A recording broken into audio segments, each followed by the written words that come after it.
looks like Drew Brees may be contemplating a return. Again, in terms of news that I had no idea to expect no kidding. over this weekend, this would be at the top of the list. And it all started with a couple of tweets. And as I read this, go the ahead. news that he wasn't going to return to NBC was the first thing, right? Yeah, that's true. Yes, that broke first, I think, before he tweeted this. Yeah. And then so that led to a lot of speculation. You been watching Star Trek? For real though, about what to do next. No, I haven't. I do want to watch more Next Generation though. Eventually, I'll probably when my kids leave me alone more, like when they get older, and I can just watch all the television. When they leave me alone. In 10 years, I'm planning on watching Star Trek Next Generation. I'm friggin' hyped about it. But yeah, so it's announced that Drew Brees not going to return to NBC in that analyst role. And the reason for that is, a couple of things. Brees wanted to call games. He wanted to call NFL games. NBC wanted him in the studio and I guess not in the booth. Although I don't really understand that because the studio is that was kind of the problem. Brees is kind of the antithesis of a studio guy, right? At least if he's calling the games and he's actually breaking down the football. They need a little more heat out of the takes if you're going to be in studio, and that's not just who Drew is going to be. So NBC also kind of soured on him. I guess maybe it was originally the plan for him to be the Sunday Night Football host. They're not really into that. He could still end up calling games for Amazon or Fox would actually probably feel like the play, but we will see. So they break up, and then he tweets, "Man, signing Jarvis Landry and Tyrann Mathieu makes me want to come back and play again. Great additions, leaders, and players." He then follows that up with a tweet. "Despite speculation from media about my future this fall, I'm currently undecided. I may work for NBC. I may play football again. I may focus on business and philanthropy. I may train for the pickleball tour, senior golf tour, coach my kids, or all of the above. I'll let you know." And to me, a lot of times these things feel like relationships. And I ask a simple question here. Is this toxic relationship behavior right here? Because what in the hell do you do, right? It almost feels unreal where it's this deal where it's like, okay, you had finally moved on. You had made peace with it. It was all good. It is what it is. You're ready to roll with your new guy. And then right when you think you finally moved on, that text comes in and cracks open that door again. But you're happy, right? But can you say no to him? And is it wrong to say no to him, Jake, after everything that he's done for you? I don't know, it's layered and complex, and honestly, it doesn't feel like there's a great choice either way, or there's very obvious pros and cons either way. So the second tweet that you read there about the speculation about what he's going to be doing this fall, that one. If it was just that tweet alone, maybe I'd be like, okay, he's just out there saying, I don't know what I'm going to be doing this fall. And he just threw may play football again.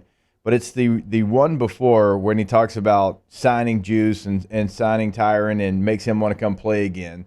Yeah. That really, to me, is the tweet. Everybody's going to maybe run with the other one, but that's him seeing them get those type of players, draft Chris Olave, make some really good moves in free agency across the board, start to look at this team and think, oh, man, they might be pretty good. Yeah.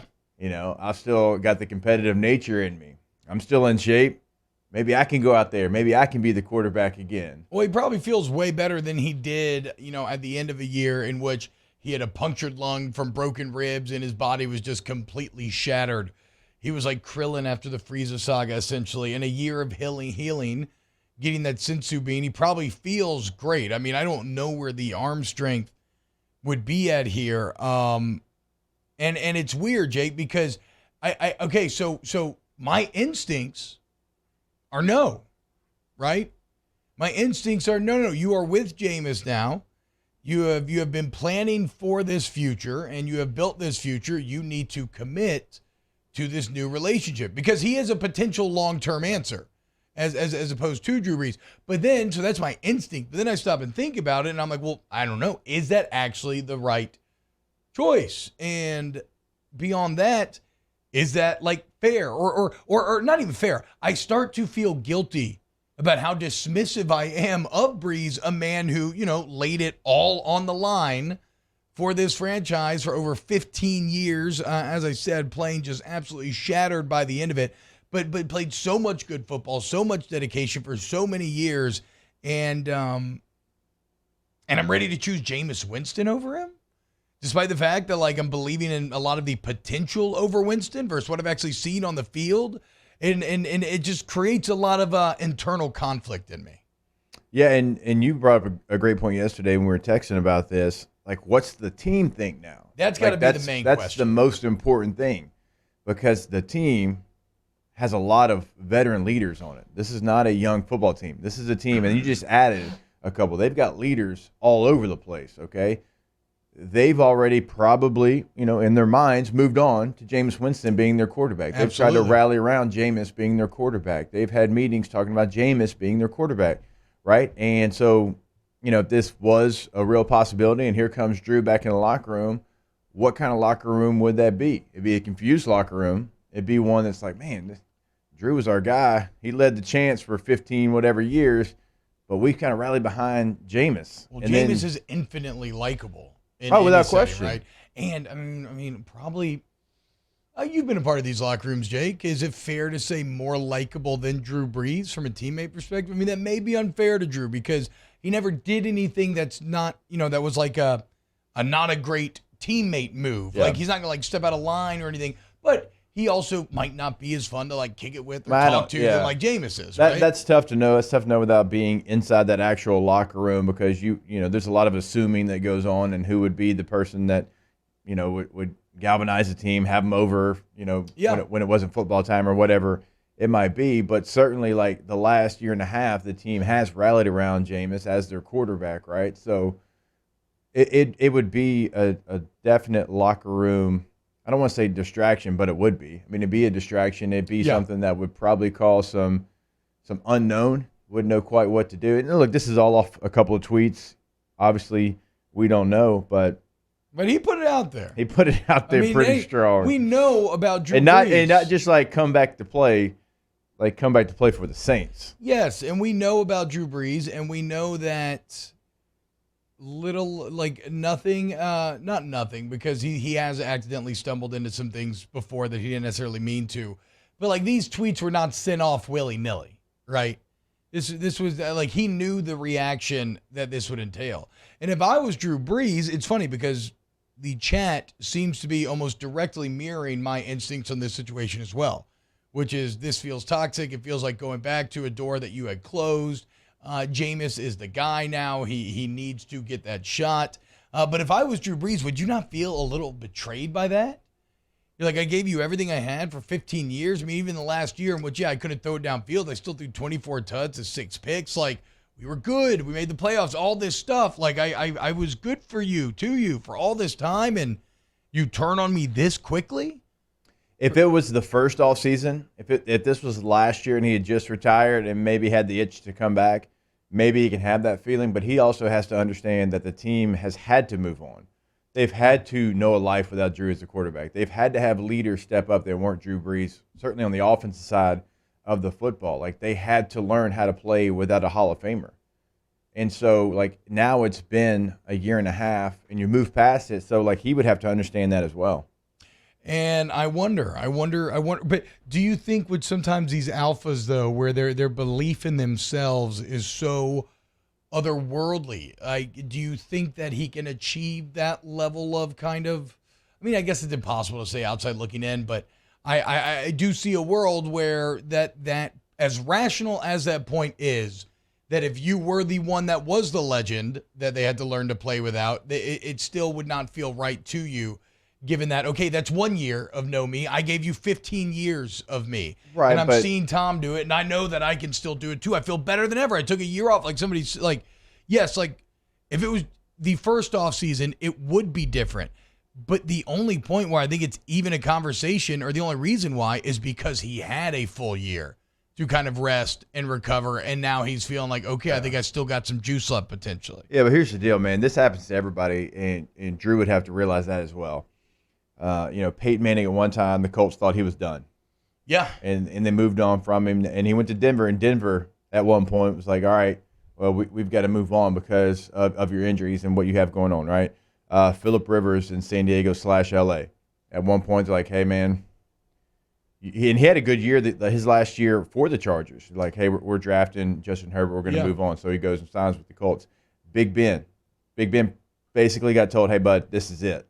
Yeah. Like, this is the last ride. Like, it happens to every great quarterback. There comes a point in time where the team loves you, they appreciate you, but they understand the dynamic of the team and of the locker room and where they've got to go.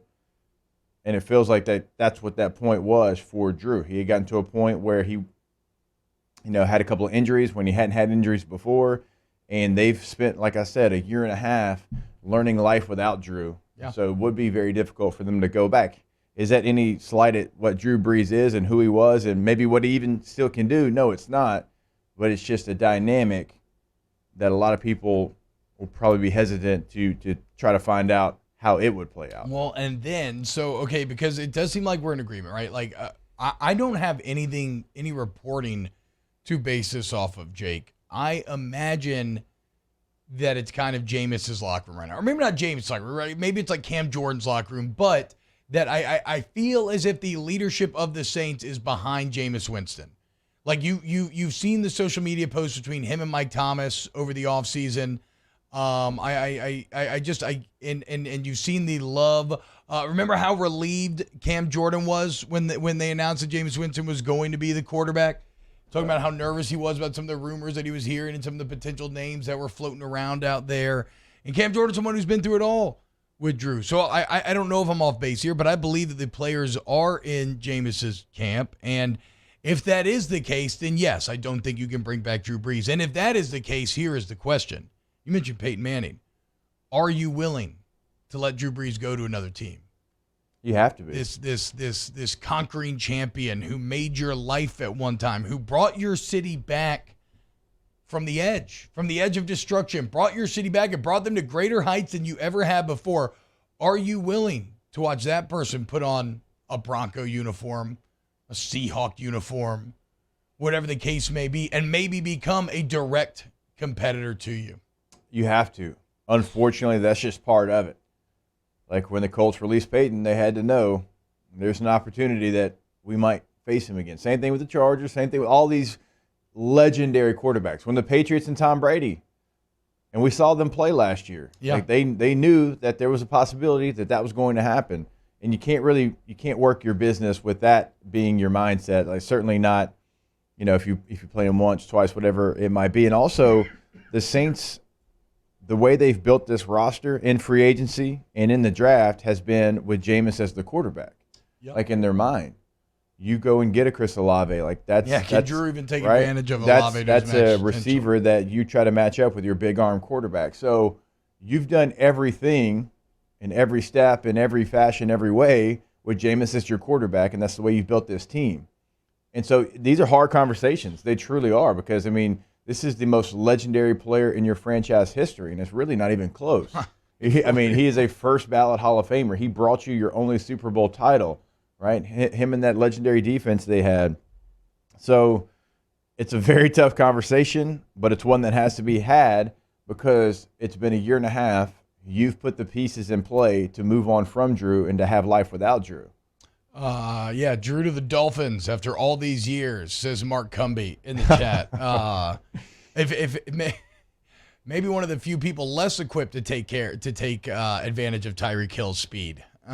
If we're already ripping on Tua for the floating deep ball social media video, you could be looking at more of that coming to Drew. Look, man, it sounds crazy, and I don't know. Have him ready to go. Have him ready to go in case Jameis doesn't come back from the ACL tear. That's the other thing, right? So you're potentially getting a healthy Brees, right, versus Winston off of an ACL. Have him ready to go. So, hey, stay ready. Now, then again, Jameis we played the clip the other day where he said what? He said, if we had to play today, I could play. So he's in full health. He's good to go for this offseason. I think you nailed it, though, Jake. You built this team around Jameis. You have all the plans have been, and you always have to be willing to adjust your plans to new information, but this would be a fundamental type of shift.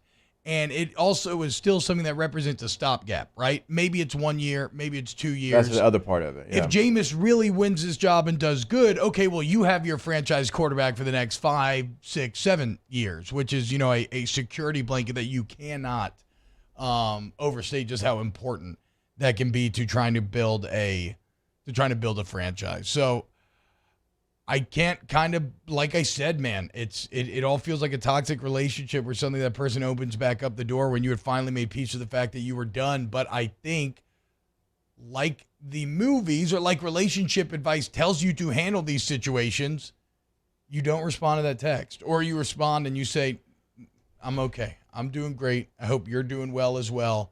And best of luck wherever you end up finding yourself. Yeah, and who knows? Who knows what led to this? Who knows why he put it out there? Look, he could be upset. He could be in his feels about the way the NBC deal worked out. And I think that was a definite element of it, because he's been getting clowned. He's being clowned by everybody. Everybody's celebrating Brady. He's getting $37.5 million per year. Celebrating Romo. Brees tried to join that club, and it didn't work out. Right, so he's like, man, wait a minute, hold up. I'm seeing all these headlines, NBC, and you put a tweet out there, and you put a couple tweets out there, and you see what the response is going to be, whatever it might be. And yeah, Drew wants to call games, and he's seeing Tom Brady get $37.5 million per year, and for whatever reason, it didn't work out with NBC. He's calling Notre Dame games. He doesn't want to be calling Notre Dame games. He doesn't want to be in the studio. He wants to be the main guy on NBC on Sunday night, and for whatever reason, that didn't play out. And even with them having a new broadcasting team, it's still it's not Drew Brees, right?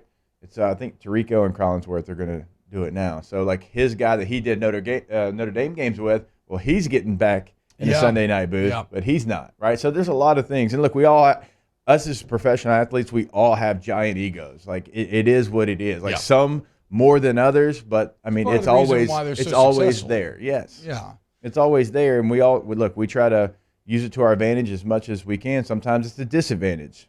Some do it better than others, and maybe that has to do with it. All right, so I got a lot of good comments to get to, but I'm going to manage the clock a little less Milesian today, a little less Milesian, I should say. And we will go to break now, and we'll get back to your comments. I also do want to talk about something that people kept whispering to me throughout the weekend, which was everywhere I went in public this week. It was like, dude, so does Sean Payton, was it him the whole time? Does he just hate LSU players? Yep. We'll break it down next here on Off the Bench. Okay, back to Drew Brees and what comes next. Again, it sounds like we're all Team Jameis in the room. Boys, I didn't even ask you. Mario, Danny, how are you feeling about all this? Of course. I think Drew Brees, if you were to get him to play football right now, it would be like the episode of South Park where Butters dies and they warn him not to dig up Butters, and then they do dig up Butters and they think he's like a zombie, not close to his normal self. That would be Drew Brees playing for the Saints. You don't want that. What about you, Daniel? How I kind of sense that you were the only one that I thought that you would still be James, but if anyone in the room would still be accepting of Drew, I did feel like it would be you. You are probably the biggest true Saints fan in the room. How much and you've never known really anything but Brees, right? Yeah, pretty much. I mean, like when did your football memories of the Saints start? Probably when you were 6 or 7. Yeah. And that would have been Drew time. Yeah, Drew time. Beginning, end of Aaron Brooks and. Yeah, so you've almost never known anything else. You didn't go through the Mike Bucks and the Steve Walsh and the Billy Joe Holbert. No. Yeah, you didn't go through that, huh? No, none of that. And so, didn't we see Billy Joe? Which Billy Joe did we see? We saw Tolliver. We saw Tolliver at Summer Club this weekend. Yeah, hell yeah, dude. I should have said what's up. I got nervous. Yeah. Dude, I mean, look, my Dan Marino story the other day, that's Billy Joe's. I mean, he's like the ultimate alpha. I get it. Wait, so Danny, how do you feel about this? Where are you at? I mean, I love Drew Brees. I always remember what he did for the city of New Orleans and for the Saints. But I mean, yeah, it's Jameis going forward. Okay. But I do not want to see him on another team. That's going to hurt me so bad. But in saying it's Jameis going forward, you have to accept that reality, right? Like those statements go hand in hand. And I know it's. But do you think tough. he'd want to play for another team? I think he would. I think he would choose the Saints or nobody. I can't even know. I don't know, though, because I guess what I would worry about is we've been talking a lot about athlete ego and pride this morning, right? Jake, it's not hard to see a situation where, let's say he wants to come back for the Saints. The Saints say, no, we want Jameis. somebody will take Drew Brees, right? Like there are quarterback jobs out there that are very unsure where Drew Brees, even in his olden state, would represent a big step up. And so I wonder if Brees wants the Saints and the Saints say no, well, does he become kind of like, okay, well, all right then, like Luka? Does he become like, oh, we're gonna see then. We're gonna see. And then next thing you know, he tries to go to the best team possible and just beat the hell out of you. It's like what Peyton Manning did, dude. They thought Peyton Manning was done.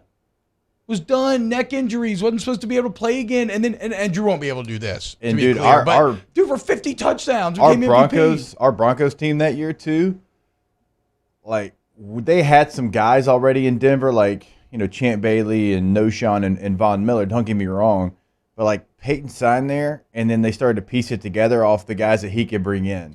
He brought in Stokely. Yep. He brought in Jim Leonard. He brought in Keith Brooking. He brought in Dan Copen. Keith Brooking was on that team? Keith Brooking was on that team. Oh, Georgia Tech's finest? Yes. I mean, he went and got He's a beast, dude. I got signed just because Peyton was there. Like, there was a lot of us that, like, Peyton, probably 10 of us that Peyton, like, brought in on one-year deals to make that team competitive. And we won 11 games in a row. And, like, in the playoffs, we blew it. But, I mean, he kind of pieced that team together to make a run. Who does Brees bring in? Like Lance Moore, Austin Carr, yes. Billy Miller to play a little tight end. Which I mean, so okay. In Brees' defense, this is part of the problem. Is Brees was given nobody these last few years. He's throwing to Austin Carr for sure, and the rest of the Joe Blows. And now they I finally give him the don't want weapons. this to sound like any Drew Brees hate because it's not. But the current situation is what we're going off of. The fact that it's been a year and a half, the fact that you've molded your team around another quarterback. Like, this has nothing to do with Drew and what he is and who he was. And I feel Drew if he feels a little slighted because he's like, where was this? I get where that were too. my weapons?